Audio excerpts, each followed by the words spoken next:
함께 보시겠습니다. 에스겔서 14장 12절 말씀에서 23절 말씀까지 봉독해 드리겠습니다. 하나님의 말씀입니다. 여호와의 말씀이 또 내게 임하여 이르시되 인자야 가령 어떤 나라가 불법을 행하여 내게 범죄함으로 내가 손을 그 위에 펴서 그 의지하는 양식을 끊어 기근을 내려 사람과 짐승을 그 나라에서 끊는다 하자. 비록 노아, 다니엘, 욥 이 세 사람이 거기에 있을지라도 그들은 자기의 공의로 자기의 생명만 건지리라. 나 주 여호와의 말이니라. 가령 내가 사나운 짐승을 그 땅에 다니게 하여 그 땅을 황폐하게 하여 사람이 그 짐승 때문에 능히 다니지 못하게 한다 하자. 비록 이 세 사람이 거기 있을지라도 나의 삶을 두고 맹세하노니 그들도 자녀는 건지지 못하고 자기만 건지겠고 또 그 땅은 황폐하리라. 주 여호와의 말씀이니라.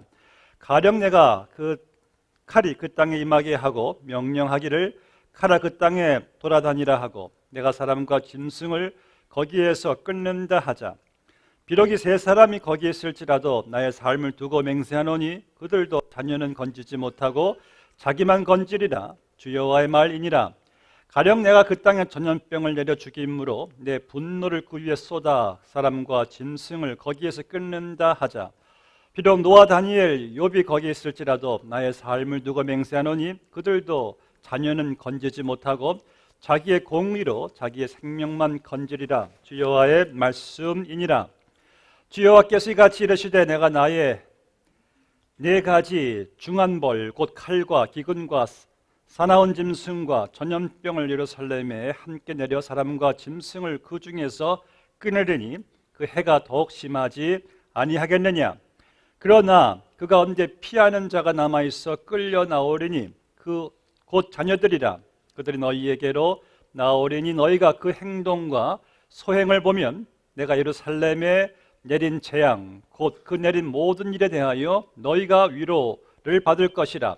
너희가 그 행동과 소행을 볼 때에 그들에 의해 위로를 받고 내가 예루살렘에서 행한 모든 일이 이유 없이 한 것이 아닌 줄을 알리라. 주 여호와의 말씀이니라. 아멘. 네, 오늘 본문 말씀 남왕국 유다 예루살렘을 향한 하나님의 심판의 경고의 장면입니다. 에스겔 선지서가 기록한 하나님의 말씀. 하나님께서는 당신의 택하신 백성들이 계속 그냥 그들의 고질병인 우상 숭배를 범하게 됩니다. 하나님의 말씀을 청종하지를 않아요. 계속 불순종하게 됩니다. 그렇게 수백 년 동안 하나님께서 그들을 오래 참으시고 기다리셨어요. 선지자들을 보내시고 제발 좀 돌아와라. 회개하고 하나님께로 돌아오라. 돌아오지 않습니다. 결국 수백 년 동안의 경고를 무시한 백성들에게 하나님께서 에스겔을 통하여 선포한 심판의 메시지가 본문에 기록되어 있습니다.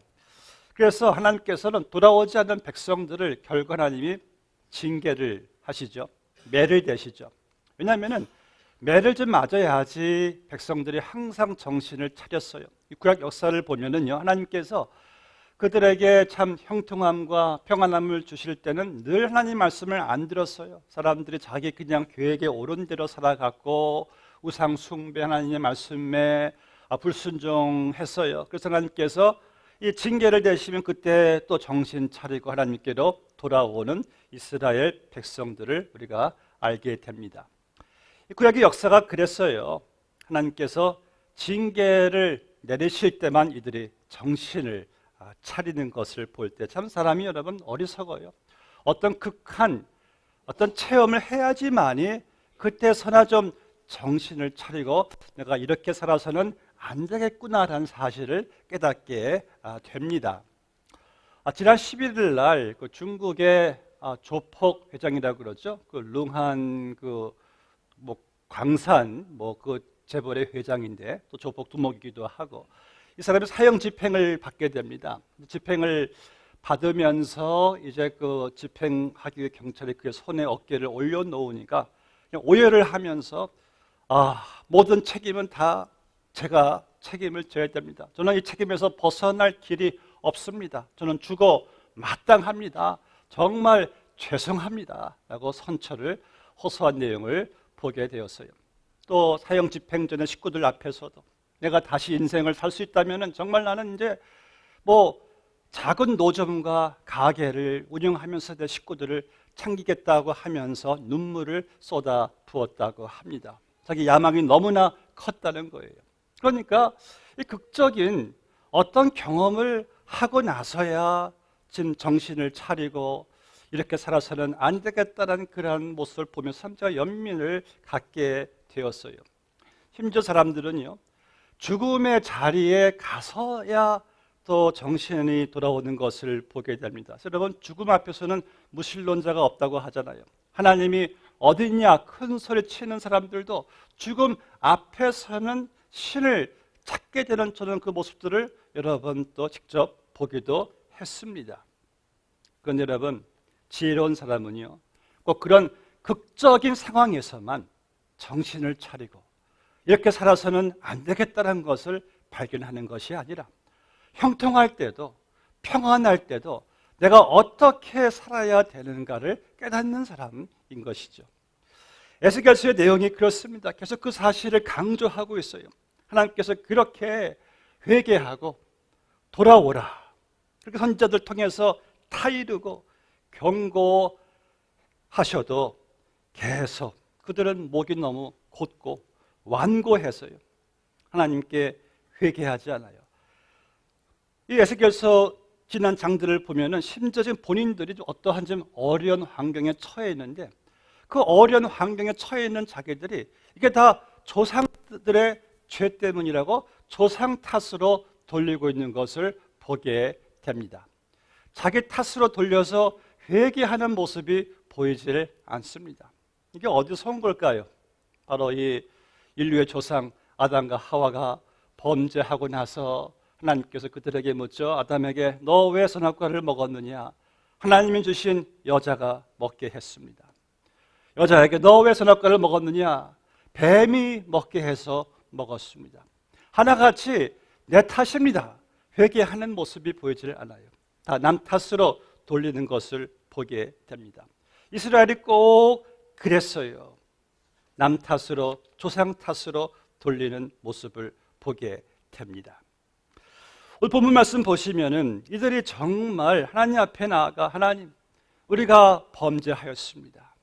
다 이것이 우리 탓이고 내 탓입니다 라고 진심으로 회개했다면은요, 이러한 하나님께서 경고하신 징계를 받을 필요가 없었어요. 근데 끝까지 회개하지 않고 조상 탓으로 돌렸던, 회개하지 않았던 이들에게 이제 본문의 13절, 21절 말씀을 보니까 하나님께서 말씀하시죠. 주 여호와께서 이같이 이르시되 내가 나의 네 가지 중한 벌 곧 칼과 기근과 사나운 짐승과 전염병을 예루살렘에 함께 내려 사람과 짐승을 그 중에서 끊으리니 그 해가 더욱 심하지 아니하겠느냐. 하나님께서 수백 년 동안 참고 오래 참으셨다가 이제 이 백성들은 징계 외에는 하나님께로 돌아올 가능성이 없다는 사실을 하나님께서도 아시고 이제 이들에게 징계를 내리시죠. 근데 여러분, 본문에 1절부터 쭉 보시면은 이들의 징계를 받을 수밖에 없었던 가장 큰 그 범죄는 우상 숭배였어요. 우상 숭배.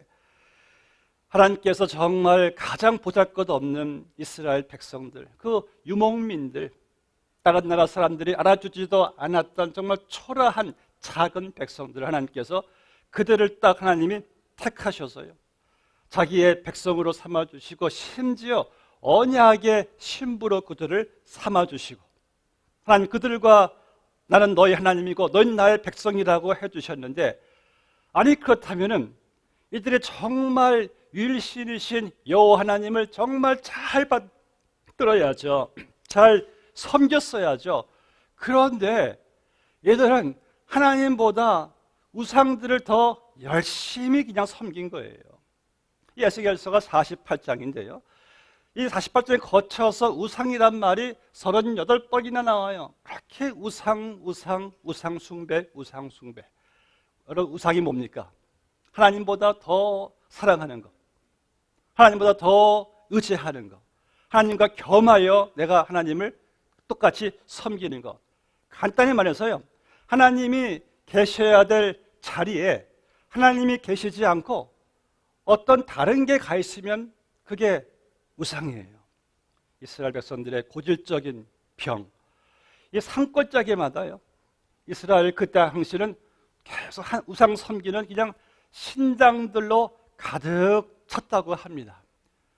심지어 그것도 모자라서 예루살렘 성전 안에도 우상들을 들여놓아서 하나님과 우상들을 동시에 갖다가 섬긴 거예요.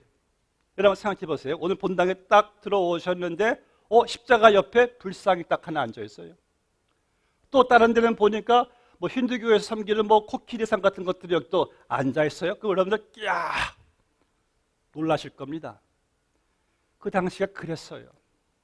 성전 안에 벽화에는요, 온갖 곤충들도 그려 있고 다른 이런 많은 우상들을 그 안에 두고 함께 섬겼던, 심지어 하나님만을 섬겨야 될 제사장들이 성전에 들어가서 하나님대로 제사를 드리고 그리고 동쪽의 태양을 바라보면서 태양을 숭배했던 예루살렘 이 당시의 우상 숭배의 모습들, 기가 막힐 노릇이죠. 에스겔서 8장 10절 말씀 보니까 하나님이 계신 곳에 각양 곤충들이 그려졌답니다. 이런 곤충들은요, 애굽의 신들이죠. 애굽인들이 섬겼던 곤충 신들. 그러니 하나님이 보실 때 내 백성이 곤충들을 섬기고 있으니 얼마나 하나님 마음도 기가 막히셨겠습니까?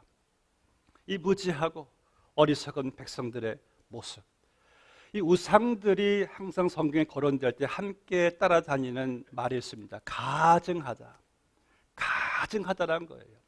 이 하나님이 정말 보기에 혐오스럽고 그리고 보기 너무 싫고 그러한 미워하는 우상 숭배가 가증하다. 그래서 하나님이 불같은 질투를 하나님이 불러일으키신답니다. 우상 숭배할 때. 여러분 그거 이해할 수 있을까요? 이렇게 하면 이해가 조금 될까요? 여러분의 배우자가 나보다 다른 이성에게 더 관심 갖고 더 좋아하고 더 사랑해요. 그럼 여러분들 아마 질투의 화신이 될 거예요. 그렇지 않을 사람이 어디 있겠습니까? 하나님이 자기의 형상대로 지으신 인간이, 그 백성들이 하나님이 아닌 곤충들 같은 거, 인간들이 만든 돌 그런 것들을 갖다가 숭배를 해대니 하나님의 마음이 질투가 불같이 일어난다는 거예요. 오늘날은 뭐 보니까 사람들이 여전히 이 일을 하더라고요. 여러분 태국이나 캄보디아, 중국 가시면은 캄보디아, 태국은요, 솔직히 말해서 그냥 한 5m, 10m마다 우상들이 세워져 있어요. 제가 하루에 카운트해 보니까 1000개가 넘어요. 제가 지나간 곳만 해봐도. 길들에 쫙 깔려 있습니다. 가보시면 이제 가시는 분들은 아시게 될 거예요. 우리 이런 말 하죠. 아예 그런 건 다 뭐 미개인들이나 하는 것이지 뭐 누가 그런 거 지금 합니까? 한국 보니까 첨단 과학을 자랑하는 사람들이 인공위성을 올려 띄우기 전에 잘 무사히 올라가게 해달라고 돼지 머리 상을 이렇게 차려놓고 또 절하더라고요. 참, 또 어떤 삼성그룹도 보니까 대기업에서 대박나게 해달라고 돼지 웃는 모습 하나 머리상 올려놓고 돈 꼽아놓고 또 절들 하더라고요. 누가 미개한지 모르겠습니다. 그 사람들이 이렇게 어리석어요. 근데 여러분, 우리는 그런 거 우리는 하지 않습니다. 근데 진짜 심각한 무서운 우상은요, 눈에 보이는 게 아니라 내 마음속에 있는 우상이, 이게 더 심각하고 더 무서운 겁니다. 하나님께서 우상 숭배를 우리에게 금하실 때에 이 신약에 와서는 더 이상 뭐 사람들이 만든 것 가지고 뭐 금, 은, 동으로 만든 우상은 논하지 않아요. 왜요? 가장 심각한 우상은 눈에 보이는 게 아니라 내 마음속에 있기 때문에. 그래서 너희의 탐심이 곧 우상 숭배이니라. 칼빈이 이런 말했어요. 사람의 마음은 우상들을 제조하는 공장이다. 우리는 끊임없이 마음속에서 오늘도 우상들을 만들어내고 있다. 여러분, 지금 내가 예배당에 지금 나와 있지만은 하나님께서 내 몸을 거룩한 성전으로 세워주셨는데 내 마음이 하나님의 성전인데 혹시 여러분들 하나님께 예배를 드리면서 내 마음에 하나님과 똑같이 사랑하고 의지하는 우상이 있습니까? 그렇다면 우리도 이 당시 예루살렘의 성전과 무슨 차이가 있을까요? 현대인들이 좋아하는 6P's, 이 P란 이 글자에 6개가 있는데 P, power, 권력, 또 possession, 재물, position, 지위, physical health, 건강, 또 그리고 pleasure, 쾌락, 그리고 people, 인기. 참 현대인들이 이걸 참 좋아하잖아요. 인기, 권력, 지위, 또 여러분도 건강, 쾌락 얼마나 좋습니까? 그런데 이것들 자체가 나쁜 건 아니에요. 그런데 이것들을 내가 절제하지 못할 때 이게 우상이 되는 거예요. 우리들 마음속에 하나님이 계셔야 될 그 자리에 만약 여러분들 거기에 돈이 가 있으면 돈이 우상이에요. 하나님께서 계셔야 될 그 자리에 내 자녀들이 가 있으면 자녀들이 우상이에요. 하나님께서 가 계셔야 될 그 자리에 뭐 지위나 인기나 명예, 권력들이 가 있으면 또 그것들이 또 우상이 되는 거예요. 그래서 여러분 참 왜 우상 섬기는 게 왜 이게 허무한 거 왜 안 좋은 일인지 아십니까? 오늘 하나님께서 이스라엘 백성들은요 이렇게 주위를 보니까 저 애굽 사람들이 잘 살거든요. 바벨론도 당시 강대국이거든요. 그래서 이들이 하나님을 의지해야 되는데 바벨론의 신들을 수입해가지고 바벨론 신들을 우상 숭배합니다. 본인들도 그들처럼 좀 복받으려고. 애굽 신들도 뭐 곤충들 같은 거 다 또 수입해서 또 그들도 또 이렇게 섬기는 거예요. 애굽처럼 그들도 잘 되려고. 그런데 보니까 하나님께서 그들이 섬겼던 바벨론 신들, 결국 하나님께서 그들이 섬겼던 의지했던 바벨론을 하나님께서 도구로 삼으셔가지고 오늘 본문 말씀대로 이스라엘을 하나님께서 침략하게 만드십니다. 본인들이 섬겼던 우상에게 당하는 거예요. 여러분들 보세요. 애굽인들이 이스라엘 백성들을 이제 놓아주기 싫어가지고 끝까지 버틸 때 하나님께서 그들에게 열 재앙을 내리셨는데 그 열 재앙이 참 재밌어요. 이들이 섬겼던 곤충신들, 그 하나님께서는 그들의 파리 신을 통해서 그들을 재앙 내리시죠. 그들이 섬겼던 개구리 신, 또 이신, 또 여러 가지 신들 하나님께서 자기들이 섬겼던 우상이 본인들에게 재앙으로 다시 뒤돌아오는 거예요. 그래서 우상이 참 위험한 겁니다. 여러분 하나님 내게 주신 것들 귀해요. 그거 인조해 하시고 누리셔야 됩니다. 감사하잖아요. 그런데 하나님이 주신 것들을 너무 좋아하지 마세요. 하나님보다 더 좋아하지 마세요. 그거를 내가 더 좋아하면은 하나님께서 주신 축복이 이게 축복이 아니라 오히려 내가 그것들로 내가 당하게 됩니다. 이게 재앙이 될 수가 있는 거예요.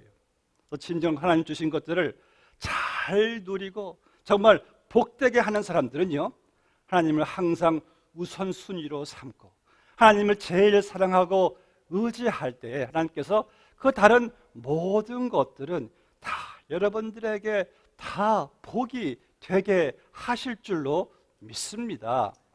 우리가 사람을 사랑하는 것도요 하나님을 제대로 사랑하니까 그때 배우자나 자녀도 제대로 사랑하게 되더라고요. 그런데 먼저 사람들을 더 먼저 사랑하니까 그 사랑이 잘못되지 않습니까?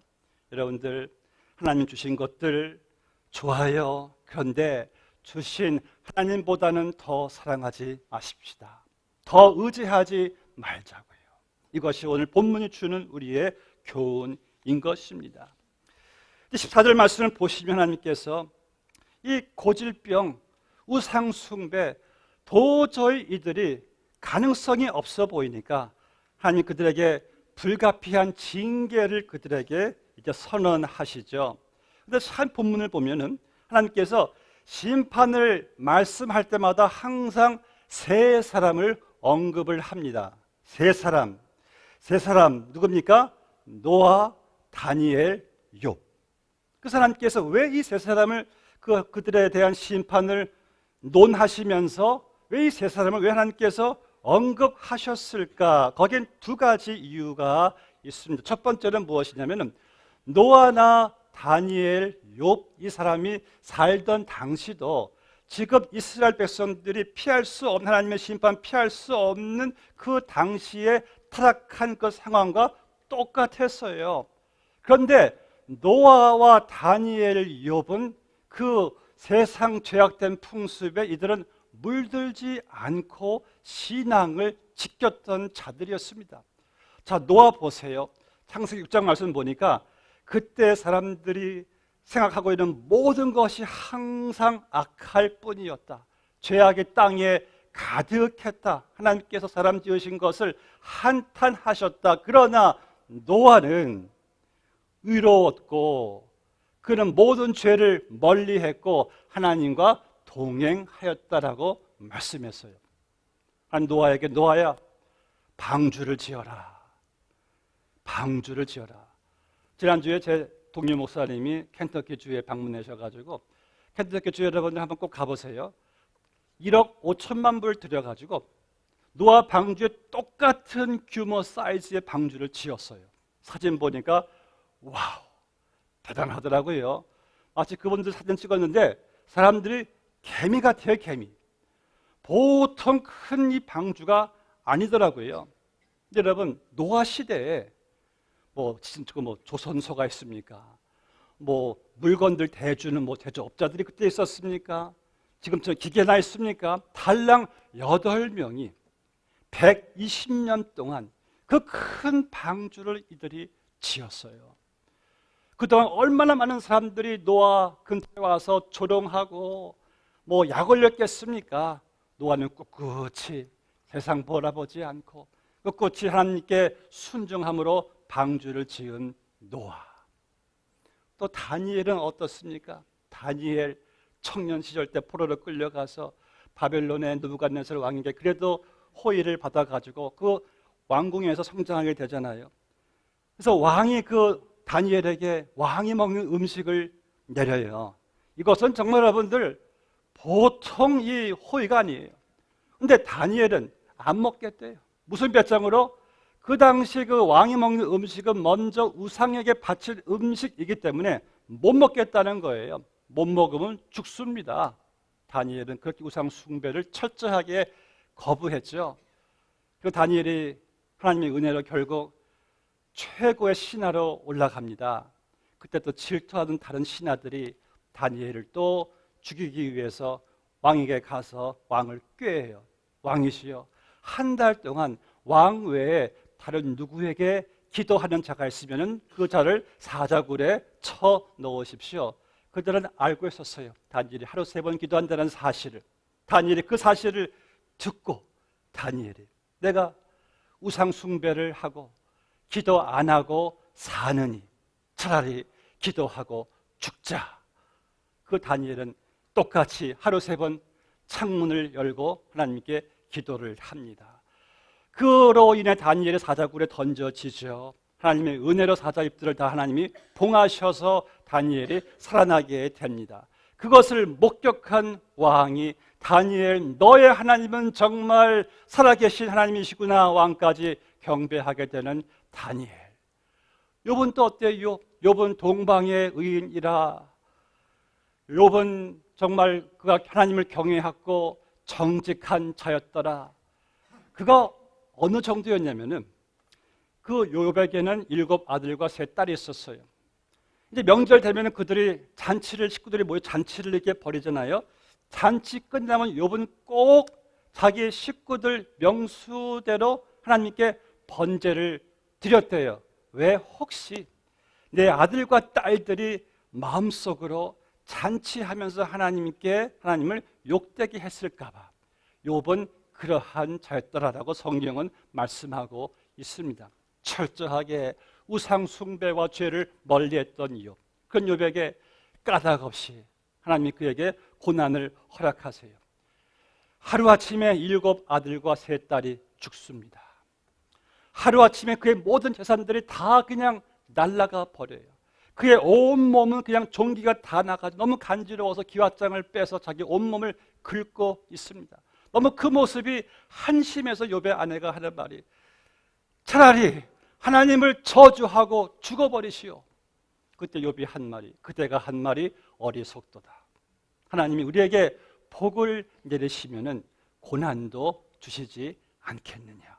욥은 입술로 범죄하지 않았다. 그리고 성경은요, 욥이 받은 고난으로 그의 믿음이 정금처럼 되어서 우리에게 칭송을 받는 신약의 또 예화로 우리에게 다가오는 것을 보게 됩니다. 하나님께서는 이런 이스라엘이 하나님의 심판을 피할 수 없는 그 죄악된 세상에서 아마 하나님의 비전은요, 노아같이 다니엘같이 욥처럼 세상에 죄악에 물들지 않고 우상을 숭배하지 않고 하나님만을 섬기기를 하나님께서 원하셨던 것 같아요. 그런데 그러한 자들이 그 오늘 에스겔 선지자 당시에는 없었어요. 여러분들은 그럼 우리 또한 이 땅에 살아가면서 하나님께서 원하시는 것은 노아처럼 다니엘처럼 여러분들도 죄악에 물들지 않고 타협하지 않고 살아가기를 하나님께서 원하시는 거예요.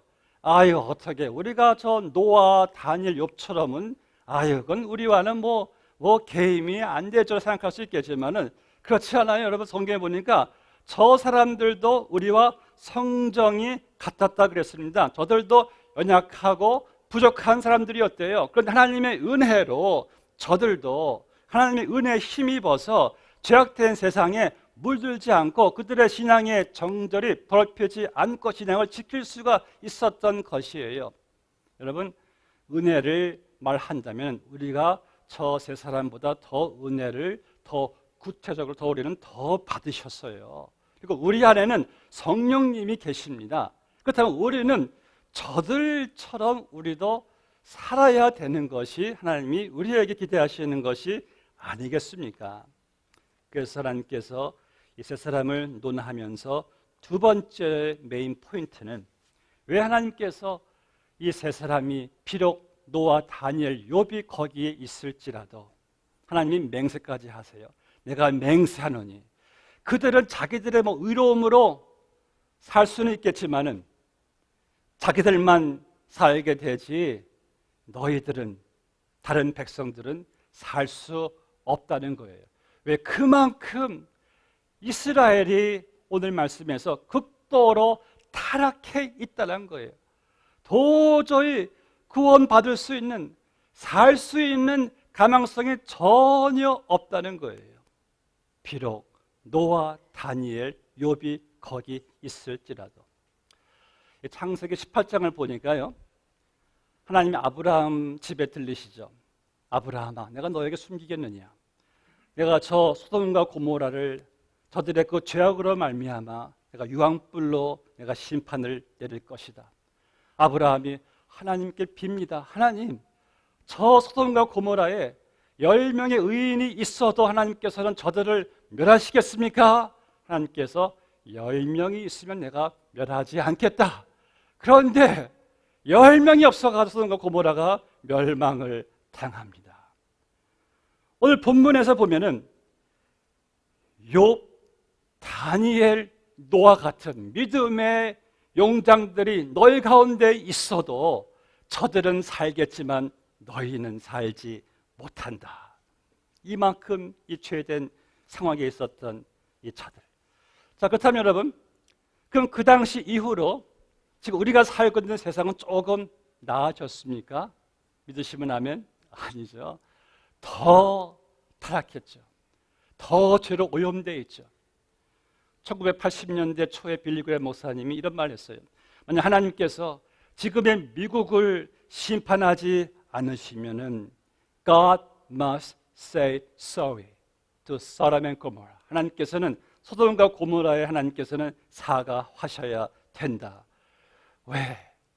이런 미국을 심판하지 않으시고 어떻게 그보다 못한 소돔과 고모라를 하나님께서 심판하신 것은 이것은 불공평한 처사라는 거예요. 우리가 생각할 때 그래도 미국은 그래도 난데 라고 생각한 미국이 그러할진데 다른 나라들은 얼마나 그 죄악이 여러분 더하겠습니까?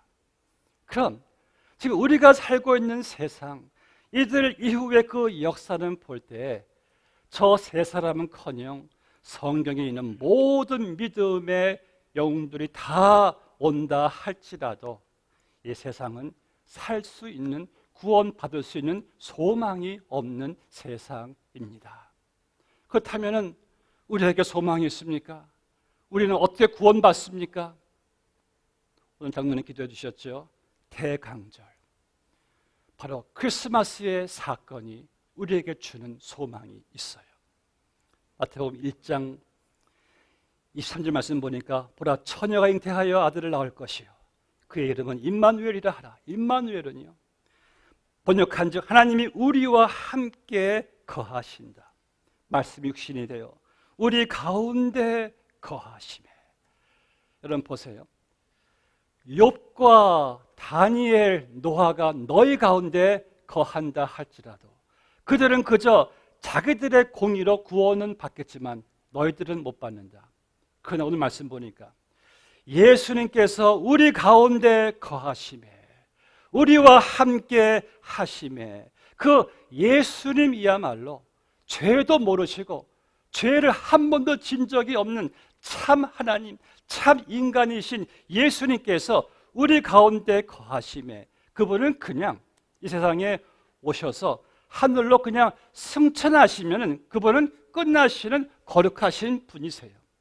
근데 그분은 자기만 살리지 않고 구원받으시지 아니하시고 그분은 저 셋과 달라요.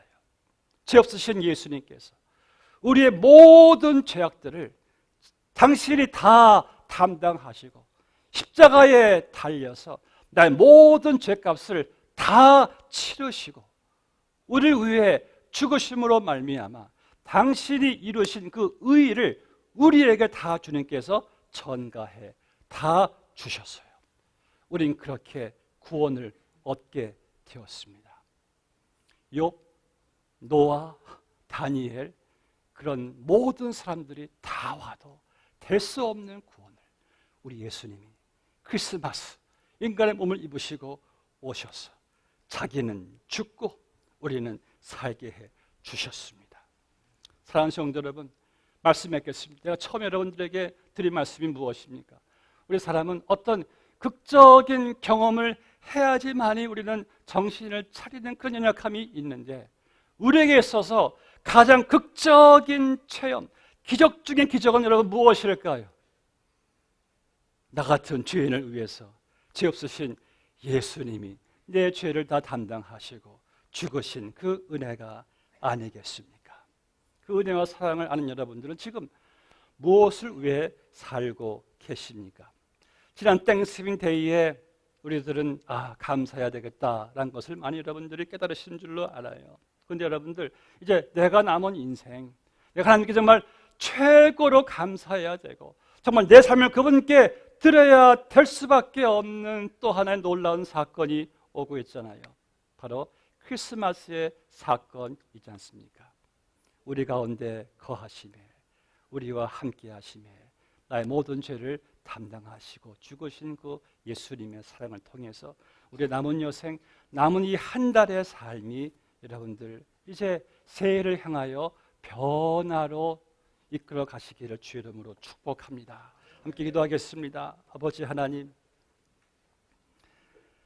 비록 노아와 다니엘과 욥이 우리 가운데 있어도 그들은 그저 자기들의 공의로 자기들은 살 수 있으나 우리는 너무 아버지 하나님 죄 가운데 태어나서 죄인들은 구원받을 수 있는 가능성이 전혀 없었습니다. 그런데 하나님께서 우리를 사랑하셔서 예수 그리스도를 우리에게 보내시고 우리 가운데 거하게 하시고 예수님에게 우리의 모든 죄를 다 짊어지게 하시고 십자가에 피 흘려 죽게 하심으로 아들은 죽이시고 우리를 이렇게 살려주셨습니다. 아버지 하나님, 이러한 극적인 경험, 기적 중의 기적을 우리가 이렇게 경험하고 살아갑니다.